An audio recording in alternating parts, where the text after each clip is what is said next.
Naam, ripoti zimefichuka kinachoendelea ndani ya kesi ya mchongo ya uhaini dhidi ya Tundu Antipas Lissu. Sasa ripoti za uhakika kutoka upinzani zimefichua kuendelea kushikiliwa kwa Lissu kwa zaidi ya mwaka mmoja sasa gerezani halikuwa jambo la kisheria tu, bali inadaiwa kuna mkakati mahususi na njama nzito na mbaya. Kwa nini kesi hiyo haisikilizwi na lengo la CCM na Samia Suluhu kumweka Lissu gerezani bila kesi kuendelea yafichuliwa? Kama kawaida yetu, bonyeza alama like kisha bonyeza neno subscribe na alama kengele, alafu vilevile niambie unanipata na kunisikiliza ukiwa wapi. Kama upo nje ya nchi niambie unanipata vizuri ukiwa taifa gani, na kama upo humu nchini niambie unanisikiliza na kunipata ukiwa mkoa au maeneo gani. Mtazamaji, madai mapya kutoka kwa Chadema yamerudisha mvutano wa kisiasa wa Tanzania kwenye doa la kitaifa baada ya viongozi wa upinzani kudai kuwa kuna ajenda fiche ya kisiasa ya Samia Suluhu na CCM inayosababisha kuendelea kucheleweshwa kwa kesi ya uhaini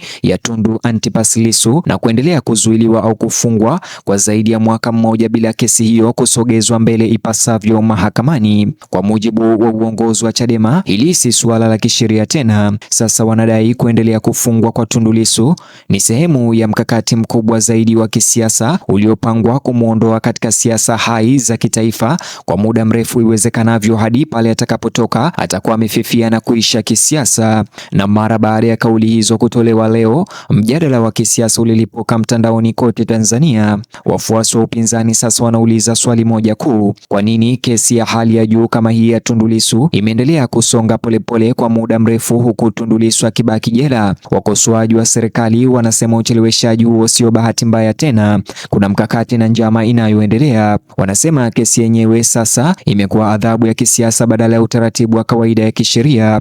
Wakati huo huo, wafuasi wa serikali wanakataa vikali madai hayo na kusisitiza lazima mahakama ziruhusiwe kufanya kazi kwa uhuru bila shinikizo au kuingiliwa kisiasa au simulizi za kihisia kutoka kwa viongozi wa upinzani. Lakini leo ama usiku wa leo, shutuma zinazotoka Chadema ni baadhi ya kali zilizowahi kutolewa na chama hicho katika miezi ya hivi karibuni.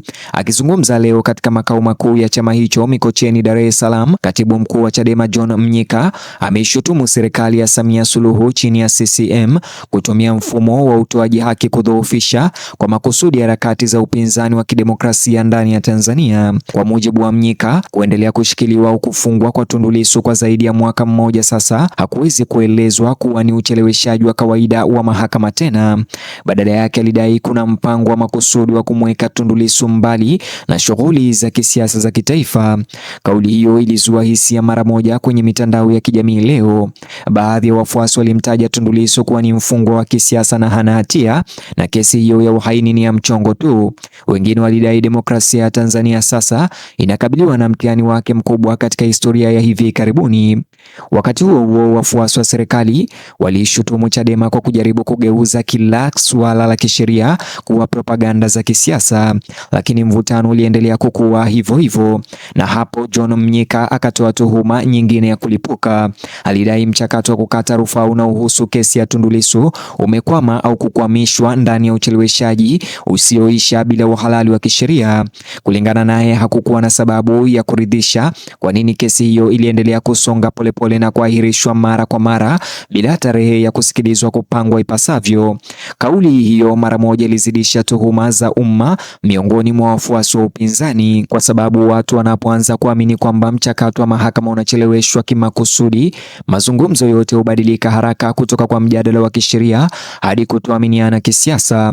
Na sasa kutoaminiana huko kunakuwa haraka sana mtandaoni. Wafuasi wengi wa upinzani sasa wanaamini kadiri Tundu Lissu anavyoendelea kufungwa ndivyo inavyofaa zaidi kisiasa kwa wale wanaoogopa ushawishi wake nje ya gereza la Ukonga. Kwa nini? Kwa sababu hata baada ya miaka mingi ya mashambulizi ya kisiasa, majaribio ya mauaji, uhamasisho ama uhamisho na vita mahakamani, Tundu Lissu bado ni mmoja wa viongozi wa upinzani wanaotambulika zaidi nchini Tanzania. Kila wakati jina lake Tundu Lissu linapovuma mtandaoni, hisia hurudi mara moja. Kwa wafuasi anawakilisha upinzani, kwa wakosoaji anawakilisha makabiliano makubaliano ya kisiasa, lakini bila kujali upande wa kisiasa ni watu wachache sana wanaompuuza. Na ndio maana madai haya mengine ya leo kutoka kwa John Mnyika yameweza kulepuka na kuenea sana kisiasa. Kwa mujibu wa uongozi wa Chadema, ucheleweshaji wa mchakato wa kisheria wa Tundu Lissu sasa unajenga taswira kwamba mfumo wa utoaji haki wenyewe una silaha dhidi ya wakosoaji wa serikali. Hizo ni moja ya shutuma kali ambazo chama cha upinzani kinaweza kutoa dhidi ya serikali, na Chadema haikuishia hapo. Chama hicho kilimtaka Jaji Mkuu wa Tanzania kueleza hadharani kwa nini mchakato wa rufaa ya Lissu umekwama kwa muda mrefu bila maendeleo ya wazi. Hitaji hilo lenyewe likawa jambo lingine kuu la mazungumzo mtandaoni usiku wa leo. Baadhi ya Watanzania walikubali kabisa na wakatoa hoja kwamba uwazi kutoka kwa mahakama utasaidia kurejesha imani ya umma. Wengine walisema kwamba wanasiasa wanapaswa kuacha kushinikiza mahakama hadharani kwa sababu kuna hatari ya kuharibu uhuru wa mahakama. Lakini kwa mara nyingine tena siasa za Tanzania ziligawanyika sana.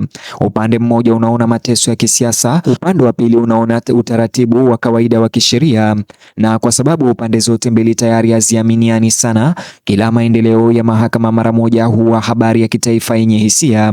Sababu nyingine kwa nini hadithi hii inakuwa haraka sana usiku wa leo ni kwa sababu tahadhari ya kimataifa kuhusu hali ya kisiasa ya Tanzania tayari imekuwa ikiongezeka katika miezi ya hivi karibuni. Mashirika ya haki za binadamu na waangalizi wa kimataifa tayari wamefuatilia mara kwa mara kesi zinazohusisha viongozi wa upinzani Tanzania na zile zinazohusisha kutoweka au kutekwa na kukamatwa na vikwazo vya kisiasa. Sasa Chadema inaonya waziwazi kuwa kumfungia Tundu Lissu bila maendeleo ya kisheria kwa muda zaidi ni kuharibu taswira ya kidemokrasia ya Tanzania duniani kote. Kauli hiyo inaweza kuleta usikivu zaidi wa kimataifa kuhusu kesi hiyo katika wiki zijazo, na Chadema wanaonekana kufahamu hilo.